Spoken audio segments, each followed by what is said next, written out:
we're going to go ahead and get started with our lesson tonight.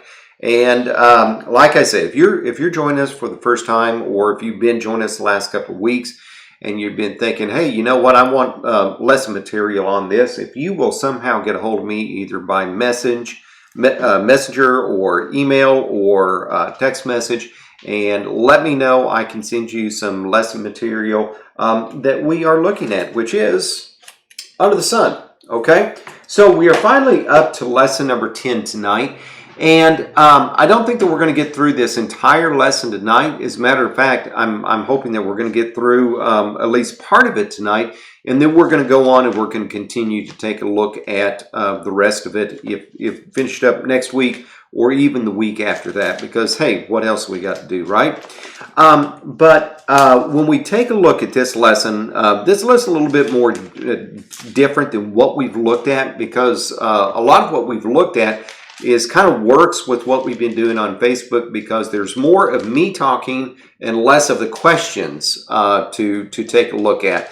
However, this lesson is a little bit different. When you take a look at this lesson, except for the first page, this lesson is nothing but discussion questions. And so how are we going to do discussion questions here on Facebook Live? And so I've been kind of thinking about how we're going to do this.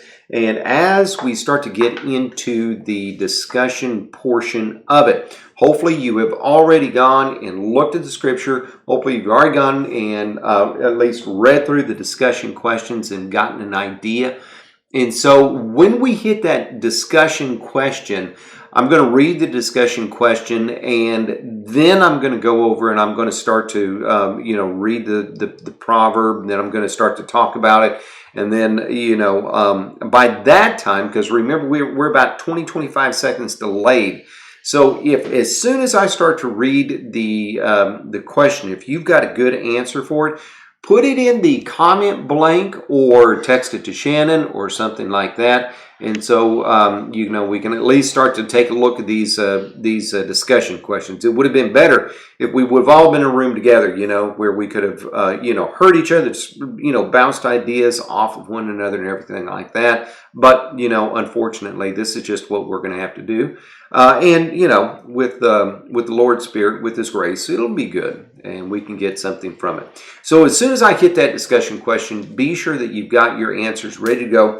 Put them into the comment box so that we can start to at least take a look at some comments. And so it won't just simply be me talking about things tonight, and we can have other people as well. All right. Okay. So it's going to be lesson number 10, which is on page number 31. And at the same time, we are in Proverbs chapter 9, beginning in verse number 13. Mm-hmm. Proverbs chapter 9, beginning in verse number 13. Oh, I'm sorry. First, and not so only mistake of the night, Ecclesiastes. Here I was talking, and Shannon is talking, and in the back of my mind I'm thinking, why is she trying to talk over me? Now I know why she's trying to talk over me. And so we've got Shannon over here across me. So when I look like this, I'm looking at Shannon, and then I've got Jake and Kinsey over there. And so I think Kinsey is in a little bit of a chatty mood tonight.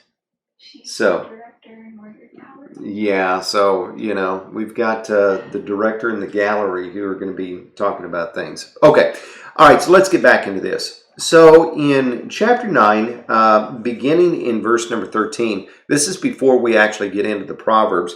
It says this: I saw under the sun this example of wisdom that greatly impressed me. There was once a small city with only a few people in it, and a powerful king came against it, surrounded it, and built huge siege works against it.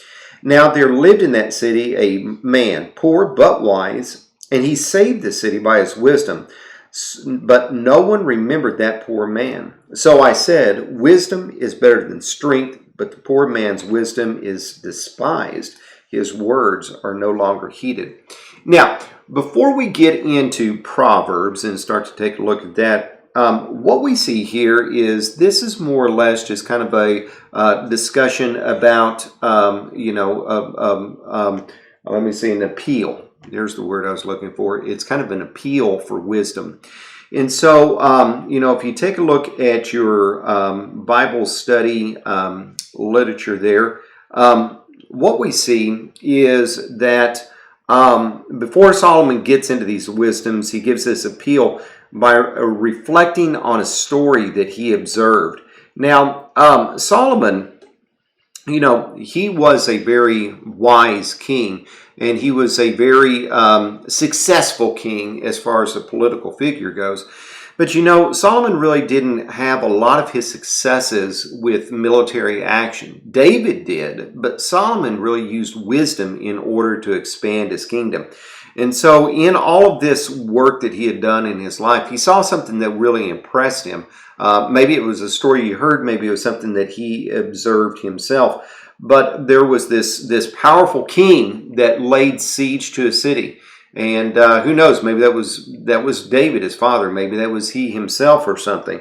But this poor but wise man saved the city with his wisdom. Now, I don't know if there really is a historical thing that we can go to in the Bible and say, oh yeah, this is what Solomon was talking about. But that really doesn't matter. What really matters is just simply what we have here. Is he's saying, I saw this action with this man who had this large army come up against the city, and it wasn't the leaders and it wasn't the influential people of the city that saved the city. Instead, it was somebody who was poor, it was somebody who was wise, and it was through his wisdom that it saved the city. But at the same time, you notice that this man, even though he did all of these things, it said, but nobody remembered that poor man. It's like he was a hero for 1 minute, and then after his minute was over, it was done. And so from that, we see that in verse number 16, that Solomon goes on to make this point that he's making, and that is that wisdom is better than strength. In verse number 16, he says, so I said, wisdom is better than strength, but the poor man's wisdom is despised, and his words are no longer heeded. And so from there, we start to go on to talk about Solomon's Proverbs, okay? And so at this point, you may be thinking, well, what in the world is a proverb? Well, we've talked a little bit about Proverbs when we went and we looked at a collection of Proverbs back in chapter 7. And now we've got another extensive collection of Proverbs that go through chapter 9 into chapter 10, a little bit into chapter 11. So that's why I'm saying I don't think that we're going to be able to get through this lesson tonight. But, Lord willing, next week or even the next week, we will get through this. But we've looked at Proverbs before, and we've kind of gotten a little bit of a taste about what they are. And so to either remind us about what a proverb is, or in case you have been following with us, to just kind of, introduce you to what a proverb is. A proverb is this. A proverb is a short, witty, poetical saying that illustrates a broader truth. And so, we've got Proverbs in our day and time, that we use. Let me see, what are some of the Proverbs that we would use? A fool. No use crying over spilled milk. Okay, now there's a proverb right there. A fool and his money are quickly separated. There's one. A rolling stone gathers no moss. Have you heard of that one? Have you heard of that one? Rolling stone gathers no moss. Okay, now that's kind of an older one. But those are just simply proverbs that are in our American culture, and they're just simply a short little witty saying that is going to illustrate some sort of broader truth about things. Okay, now in the Bible, what we're talking about are, again, proverbs. They're going to be short, witty sayings. But instead of just simply expressing some sort of truth, there is a deeper truth and a deeper meaning to it, because these things come from God. Now, what we're going to be looking at tonight with these Proverbs is we're really going to be talking a lot about just simply advice under this life under the sun that we're living. And so they're going to be very practical Proverbs. They're going to be Proverbs that just simply get us to be doing different things with life. And Nancy, I see that you said, I heard that one. which is, I guess, a rolling stone gathers no moss. Good for you if you've heard that one before. But these Proverbs that we're going to be looking at tonight, really a lot of them have to do with wisdom and just kind of the idea again of what he said is that wisdom is better than strength. There really is a certain value and a certain importance to wisdom. And as far as our society goes, I think that a lot of times our society is one that is really ignoring wisdom. As far as just simply practical wisdom. We think more on a selfish level. We think more on an emotional level instead of thinking in terms of, well, how can I just simply go about skillfully doing something, which is what all of these things are entail. Now, as far as a proverb goes, because a proverb is going to be a short, witty saying, a lot of the times when you come across Proverbs, whether it's this collection of Proverbs in the book of Ecclesiastes, or if it's the Proverbs in the book of Proverbs, Proverbs usually are just kind of independent from one another. Now, you've heard me say that the Bible is context, context, context. There's always context attached to it. You can't just simply take a Bible verse and just simply, grab it and run it like some sort of inspirational saying. A lot of people do that, but you need to understand that Bible verses are attached to other Bible verses, and so you can take something and just yank it, but you better be careful that you don't yank it out of its context, because a Bible verse is going to be attached to the verses around it, which are going to form a thought, which are going to be attached to other thoughts, which are going to be forming passages or chapters. And those chapters are going to go together in a book, and then the books even themselves go together to form a whole context of the Bible. So I've always said context, context, context. Context is important. If you take a text out of its context, it is only a pretext. Okay? However, when we deal with Proverbs, because a proverb is a short, witty, poetical saying that's going to illustrate a truth, a proverb you really can kind of take and take alone, and you don't have to worry so much about context. Sometimes, as the case is what we're going to be seeing a lot tonight, they're going to be linked together by their subject material, but at the same time, they can each stand independently alone. A lot of times when you look at the book of Proverbs, one is going to be very different from another one, and so you can just take it verse by verse. Sometimes the proverb is going to be extended out, and so it's going to span several verses, and it's just an extended proverb, an extended saying. Okay, all right. So let's get into these, and let's first of all take a look at the first question that we've got going here. Okay. All right, so again, the way we're going to do this, since a lot of this is going to be discussion, is I'm going to read the question and give you guys time to put your comments down, because again, we're about 20-25 second delay here. And so let me read this, and then I'll go over and take a look at the proverb, and then talk about the proverb a little bit, and then we'll kind of come back to the discussion. All right, so the question is this. Read Ecclesiastes chapter 9 and verse 17. Yelling or approaching a matter in calmness, which way is used the most? Why do people think that yelling is the most effective? Is it in reality? Okay? All right, so what we're dealing with is just simply approaching a matter with yelling or approaching a matter with calmness. Okay, let's take a look at chapter 9 and in verse number 17.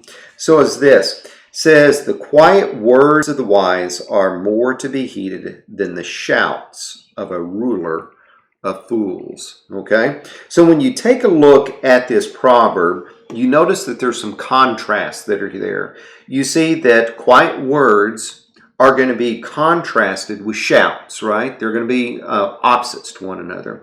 And you also see that wise, the quiet words of the wise, are contrasted with the shout of a ruler of fools. So you remember that little story that we just read in the previous verses. Here's this poor man, but wise in the city, and his words were heeded people looked at them and saw the advantage to them, and that was a strength in and of itself that saved the city. Okay, and so the quiet words of the wise are more to be heeded than the shouts of a ruler of fools. Okay, so now kind of taking a look at our question, and that is yelling or approaching a matter in calmness.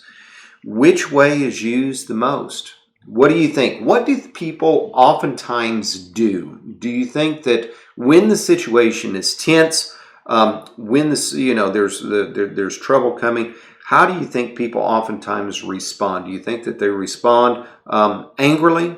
Do they respond loudly? Do they respond with emotion? Or instead, do they just have that calm, quiet, but wise demeanor about them? Okay, Mary Ann says, yelling is used most. People think who is the loudest is the most listened to. And I tend to agree with you. I think that especially in our society, our day and age, and we are getting to be more and more of a divisive society, a society that does not value or look at wisdom. I think that we're going to have this more and more, and that is, it's kind of like, if you want to make a point, then make it loud. And, who cares about whether you're right or wrong? Who cares about the wisdom of it? It seems like a lot of times if you make it loudly, people are going to be listening to you the most. And Carol, I agree with you because I agree with Mary Ann. So, all right. But do you think that this is the most effective? I mean, I think so in the short term, it might be because people are oftentimes, taken aback and, kind of feel pressured and bullied into accepting that. But over the long run, do you think that that is something that people are going to be looking at the most? What do you think? Let's see. Oh, Bonnie. Hey, how you doing, Bonnie? Wow. Tell you what, guys. Bonnie is a super great girl. When we were moving up to St. Louis, she, as a teenager in high school, she babysat our kids. Bonnie, you have a dear and near place in my heart. Okay, Bonnie says, I think it is, and she's in Germany. Yeah, that's right. That's right. I think it's just a pattern people fall into, and it's associated with fear, which has been known to work and get people to do what they want them to do. And Bonnie, I think you have a good point there, that I do think that it is a pattern of behavior, and people develop that pattern of behavior because, first of all, it's what they're exposed to, number one. And number two, I think that they see, hey, if I do this, if I yell, people are going to be, listening to me the most. But the really question is, do they really do that in the long run? Or do people stop and think, hey, wait a minute, even though this person, and again, going back to the proverb about a ruler of fools, and so, here's a contrast with a poor but wise man. A ruler of fools is going to be making this loud statement. I think a lot of times, people will eventually settle back and start to look at the wisdom of the matter and say, you know what, this person, he's just full of it. There's nothing to it at all. Okay? All right. So going down to our next question. Okay. So again, get your comments ready. Here we go. Read Ecclesiastes chapter 9, verse 18, which I'm going to do in just a second. In what way is wisdom better than war? Have you ever noticed how one person's sinful actions can ruin a good situation? Okay, so now let's look at the proverb. Maybe that question will make more sense. In verse 18, it says, wisdom is better than weapons of war, but one sinner destroys much good. Okay, and so here we've got wisdom, in wisdom being better than weapons of war, just like the story that Solomon just got finished telling. But he goes on down to just simply say that one sinner destroys much good. And so, here is, maybe multitude of people approaching something with wisdom. And what they are doing is something that is good. It's something that's powerful. It is something that's productive. But then you've got that one person that's just going to throw a monkey wrench into into everything and just kind of really throw things off. Okay. All right. So we've got, oh, Bonnie says again, hi, I love this. I feel so isolated here right now. Um, uh, Bonnie, we all are.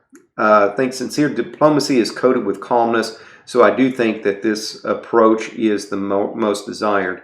Going back to that other proverb, I've noticed that politicians that will remain calm and speak, maybe frankly, but speak calmly, have a better approach than anything else.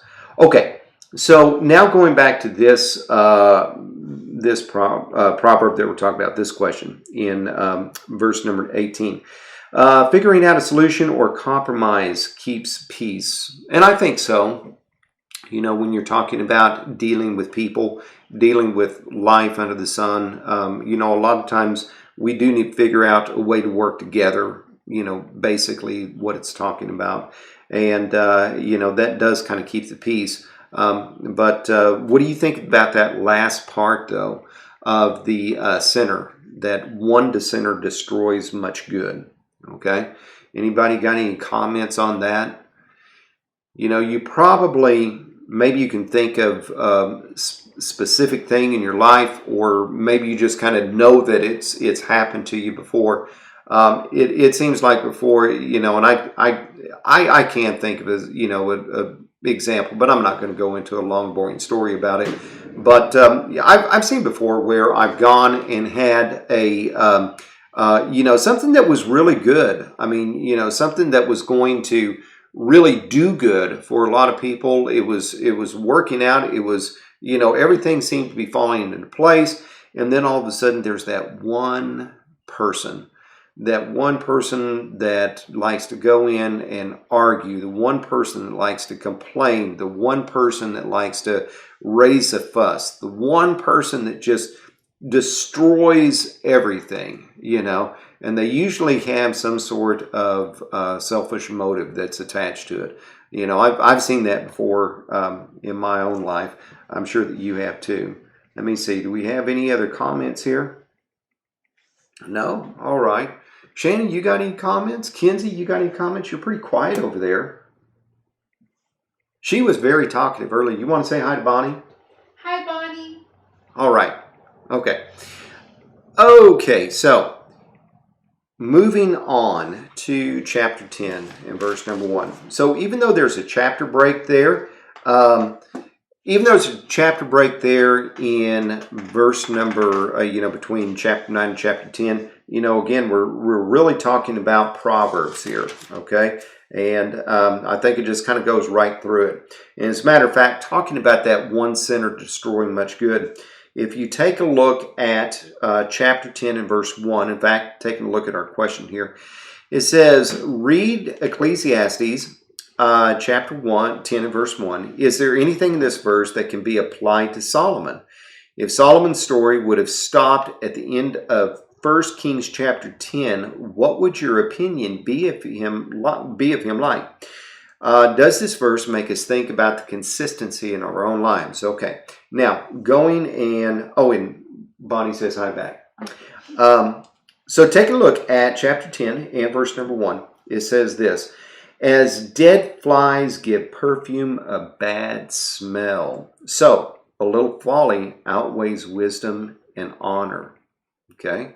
So if you think about it here, you got this, this bowl of perfume that's out, we're back in Solomon's day. And so, we're outside, we're out in the hot Middle Eastern sun. Here we've got this nice nice bowl of perfume. It smells really good, except what is happening is that it's attracting all of these flies that are in there, and when you get enough of those flies in your perfume, it's just okay. So you take that and you compare that to what wisdom and folly do to each other, okay? And that is, so a little a little folly outweighs wisdom and honor, okay?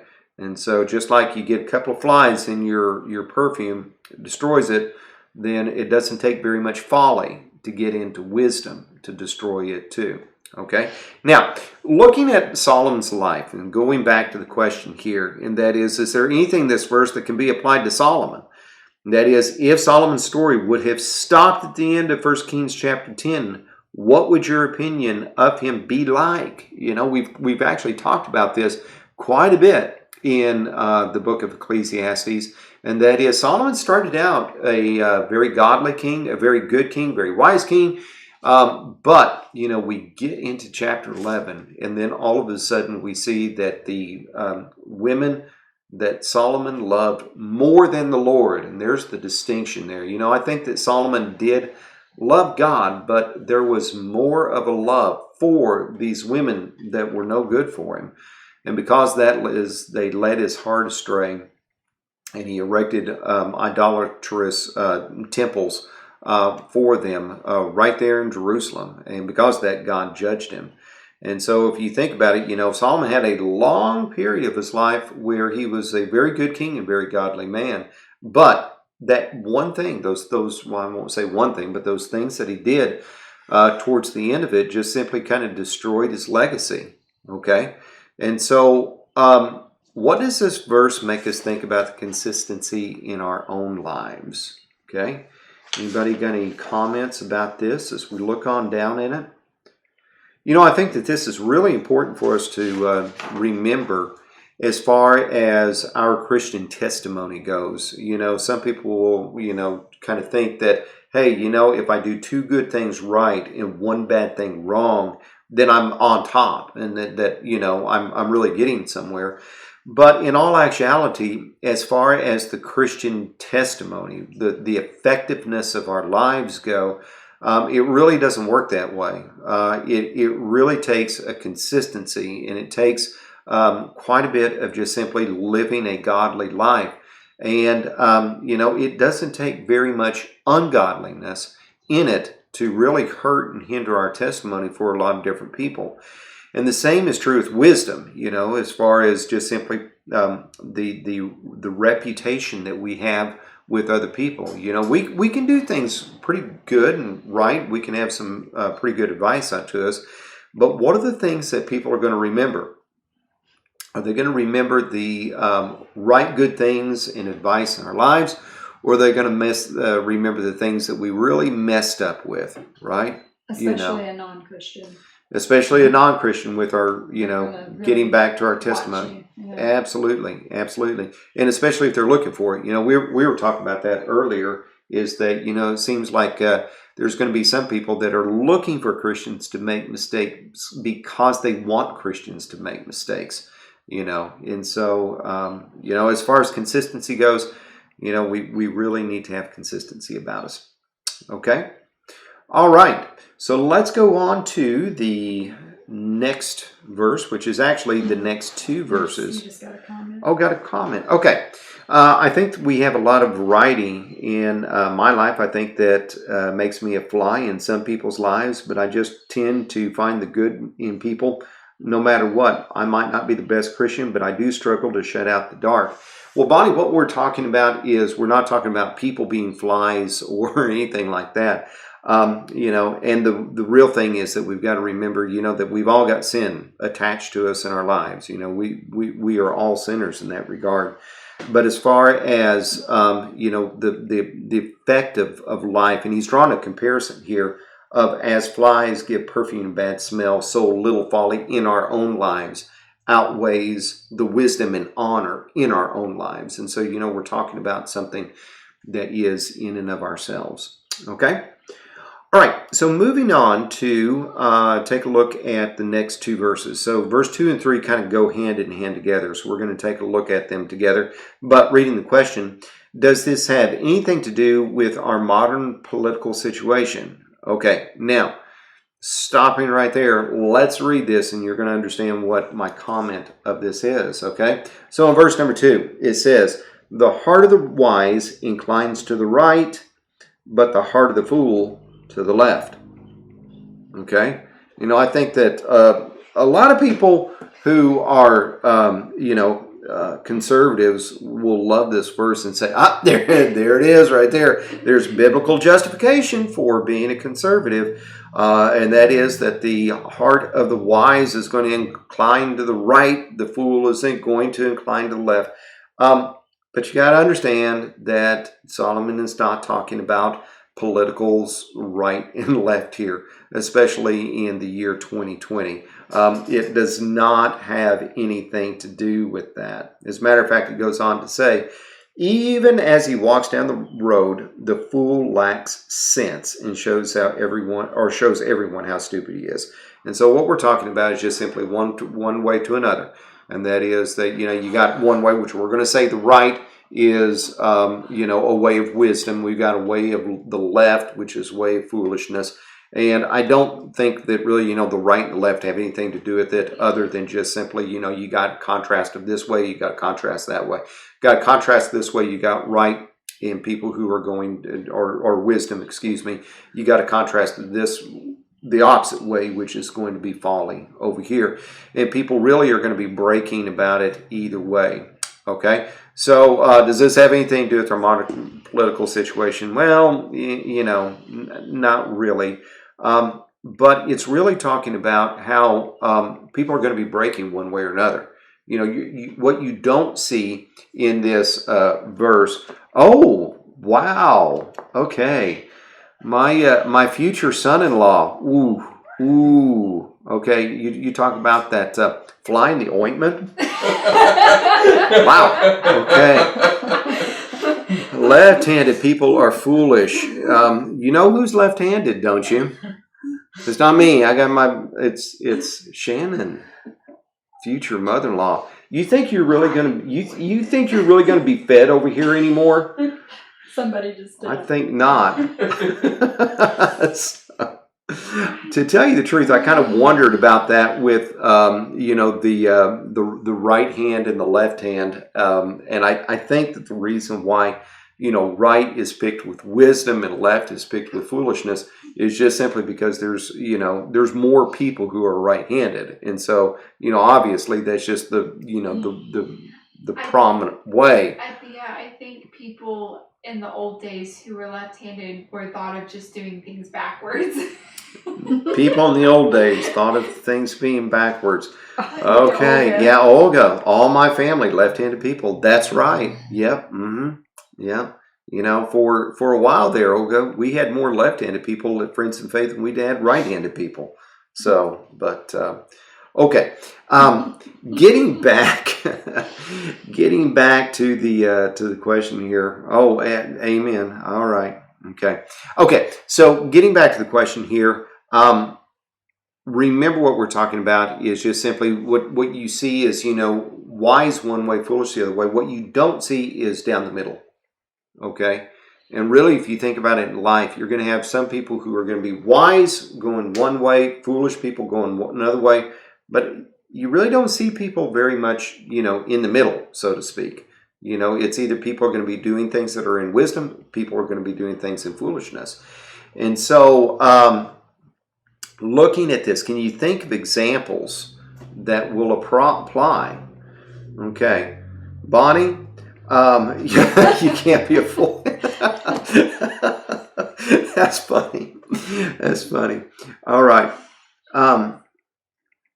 Anybody think of any examples, and one thing that I can think of is that, when you think about wisdom and when you think about especially an effectiveness in our Christian lives, there really is not very much middle ground. Okay, you are either being a positive influence or a negative influence. You are either walking in wisdom, or you're not. You're living a godly life, or you're not. It's just it very much just cuts one way and breaks one way or the other. There really is not a whole lot of middle ground there. And so, all right, moving on to verse number 4. Okay, so taking a look at verse number 4, it says this: if a ruler's anger rises against you, do not leave your post. Calmness can lay great errors to rest. Okay, so does running from problems or trying to cover them up make a problem worse or better? Okay, so looking at this proverb again, it's just saying that if a ruler anger rises against you, don't leave your post. Don't run off in fear. Don't try to cover it up. Just simply if you've done something wrong, just simply try to be there for it.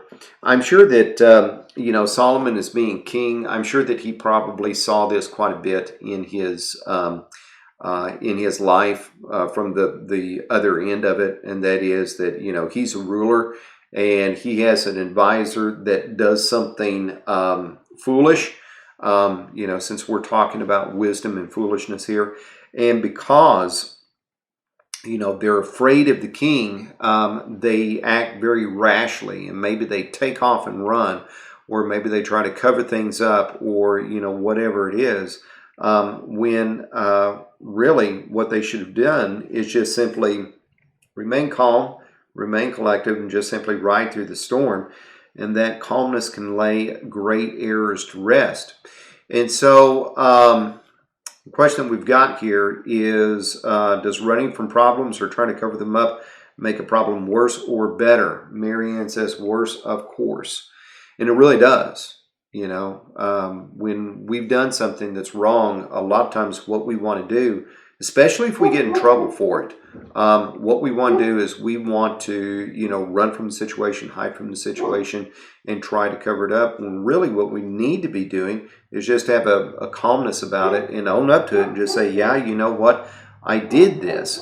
Because if we try to run from it or if we try to hide, then what's going to be happening is that we're probably going to be making these matters worse. I think a lot of times, in a work environment, a lot of times when somebody does something that's stupid and their boss gets onto them, if they would just simply say, you know what, you're right, I shouldn't have done it, and just simply had a calmness about them, that probably, the boss's anger would have subsided, and you could have gone on and gone on to smooth the waters. But when you react rashly and you start to stir things up, that just keeps that anger, keeps that flame going, and it winds up being a worse situation than what it was at the start. Okay? All right, so let's continue on and let's take a look at verses 5 through 7. Here we've got another couple of Proverbs that are all grouped together. So let me read these first, and then I'll go and read the question. But in verse 5 it says, there is an evil I have seen under the sun, the sort of error that arises from a ruler. Fools are put in many high positions, while the rich occupy the low ones. I have seen slaves on horseback, while princes go on foot like slaves. Okay? So the question that we've got here is, have you ever noticed situations that incompetent people are put in positions over qualified people? Was it for the best or worse? Who or what was to blame? Now, going back to this proverb that we're talking about, he's talking about how he has seen something under the sun. And again, there is that phrase, under the sun, again, that we've seen constantly through the... Connie, I just now saw what you're saying. Twix agrees. Yeah, And Marianne had a comment up above that. Oh, Marianne had a comment too? Oh, I acknowledge that one. No, right after that. Right after that? Remember President Truman said the buck stops here. You can't see that? I can't see that. Marianne, a comment. It was right after President Truman says the buck stops here, which that really is a wise way of looking at it, and I think that we need to remember that. So, by the way, did you know that the buck that he was talking about is not a dollar bill buck? A lot of people, I've heard that expression for years of the buck stops here. That's another proverb, but the buck that he is talking about is not a dollar bill buck. Instead, it's a buckeye. Mm. Okay, and it's an expression of you pass the buck, you pass the buckeye to somebody else for blame. And that, when it stops here, that's the person that's ultimately to blame. And that's what he's saying. Okay. All right. Well, anyway, getting back to this. So in this, this idea about life under the sun, remember that this is something that is, life here and now. It is not talking about eternal life. It's not even talking about life from a spiritual perspective. It's just simply talking about here and what we've got going on right here. And what we've got going on right here, right now in this life is something that is riddled with errors and riddled with faults because of sin. And so he says that he saw something else under the sun. Under the sun. This is something that he observed, and it is a sort of error that arises from a ruler. And what it is that fools are put in many high positions while the rich occupy low ones. Now, there is no difference between rich and poor in God's eyes, and there's really no difference between wisdom and foolishness of rich and poor, because he talked about that earlier, leading up to this, of a poor but wise man in a city.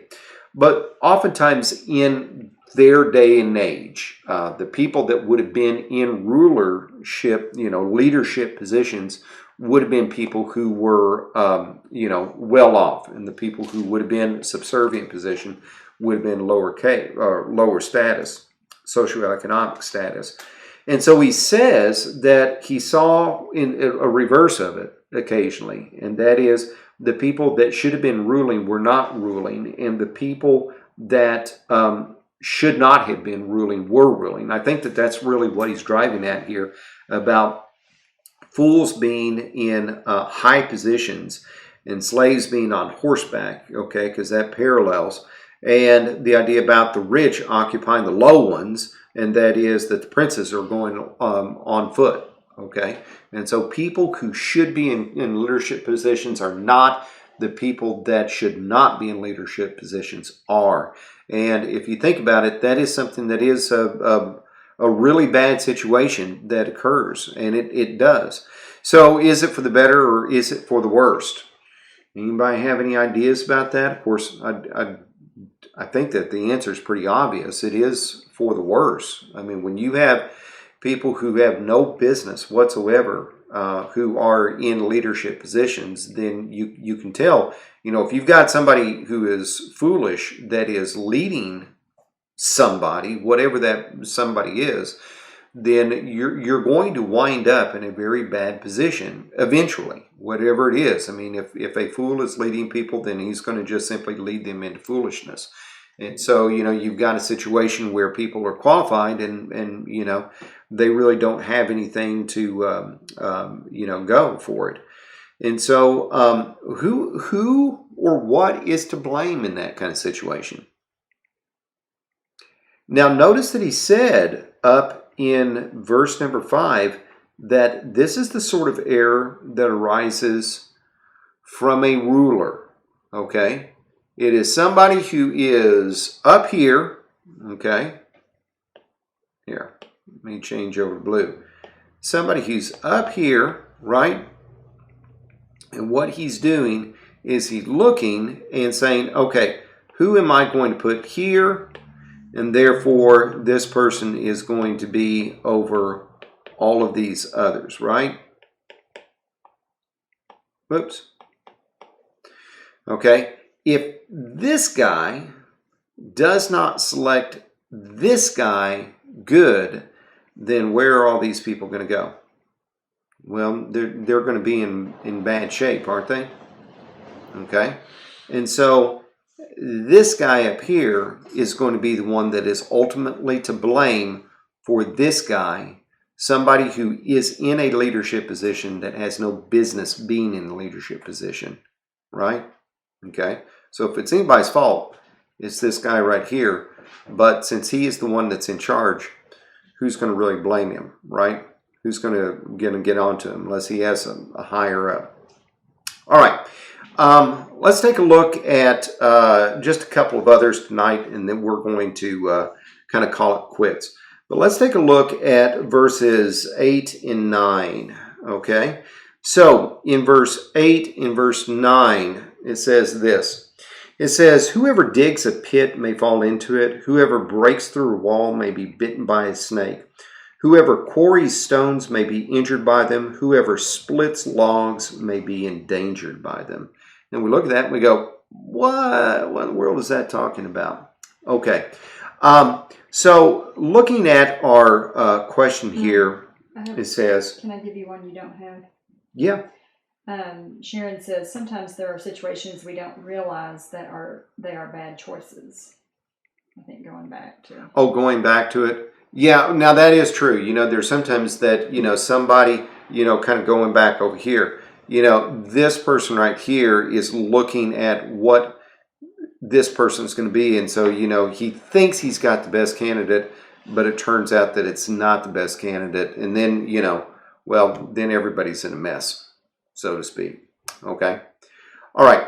So, going back to verse 8 and verse 9. So here we've got these proverbs about somebody digging a pit is going to fall in it, somebody breaking through walls, bitten by a snake.